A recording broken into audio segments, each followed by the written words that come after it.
All right, welcome back, everybody. We love Wednesdays because it's time now for some free therapy. Yeah. Each week, we take a little bit of a focus on our attention to mental health with Dr. Laura Saunders, a child psychologist at the Institute of Living. Yeah, and she's joining us now. Dr. Saunders, thank you for being with us today. We're talking about what's one thing we can do, really not do, if we want strong, resilient kids. Thanks for being with us. Hello, friends. Happy Wednesday. And yes, we're talking about something that can help create success as a parent. We know parenting's the hardest job in the world, so we want to find some little things that we can do to make it a little bit better. You say, you know, I was reading this and I was just telling Kara, it made me so upset at some of the things that you could do as a parent and create some pretty unsavory circumstances for your children. Then we don't want to be critical. I guess that's the worst thing we can be as a parent, is be critical. And I know every mom right now is thinking, oh my gosh, when I criticize my kid. But what do you mean by that? What does criticism do to our kids? So there's a difference between having expectations, right? And you can express disappointment that your child is not able to do something. You know, we are encouraging and allowing for failure experiences. We're not saying anyone can't have failure experiences. That's where some of the greatest learning comes in.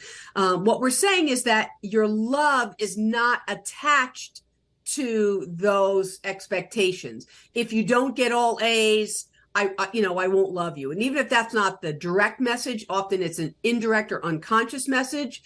If you're not just like your brother who's a superior student, you're not good enough. So what we don't want to do is be overly critical and attach success or certain identities to how you feel about them. That sometimes you just need to love your children with all their flaws, with all of their issues, because guess what? As parents, we're very imperfect as well. Yeah. You know, and it says here, you know, they create a false self if you act like this. And, you know, they try to just get around it so that they can try to get as much love as they can. So if you're constantly sort of putting on a false sense of identity, or you're acting like someone that you're not and hiding your true self, what you do in those situations is you start to wither away, that you start to believe that who you are and whatever your strengths and weaknesses are not good enough. You develop this core sense of inadequacy, and it's really hard to be successful in any way, shape, or form if you struggle with a core sense of inadequacy. Right, or we end up striving for just this unrealistic perfection all the time. But so wondering what we should do, because you say, you know, the real truth is, as a parent, we love our kids, all this, and I hope we all love them unconditionally, but we spend a lot of time trying to get them to do things they don't really want to do, like study for school, right, or get up and get out the door on time. Right. They still need to do their homework. They still need to get up for school in the morning. They still need to help out around the house. They still need to do things, right? We're not saying, that their lives should be devoid of all expectations. You can have expectations. You can express disappointment. It's okay to do those things. But what we're saying is that sometimes there just needs to be a sense of unconditional love and connection. That sometimes we're just going out to get ice cream. No matter if you've done your homework or haven't done your homework, we're just going to spend a little time together. We're just going to go for a walk together. We're just going to have a talk in the car together.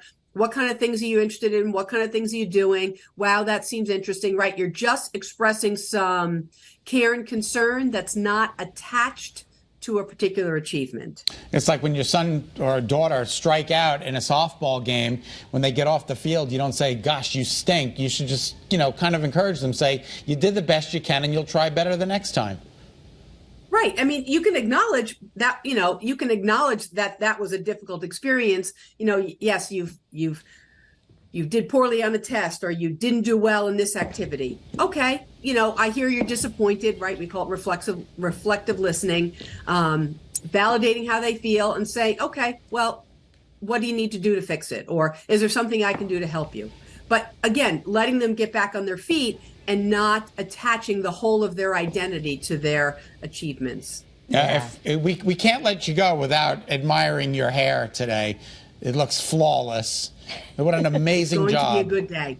It's a good hair day. It's gonna be a good day. We're actually going to get Good hair day. We're going to talk more about this Harvard article about how we don't end up being a critical parent and what that can do on the Kara's Cures podcast. I have lots of Dr. Laura Saunders wisdom on the Kara's Cures podcast, so download it, Apple, Spotify, wherever you get them. Thanks for being with us. I'll see you later, Kara. See you later.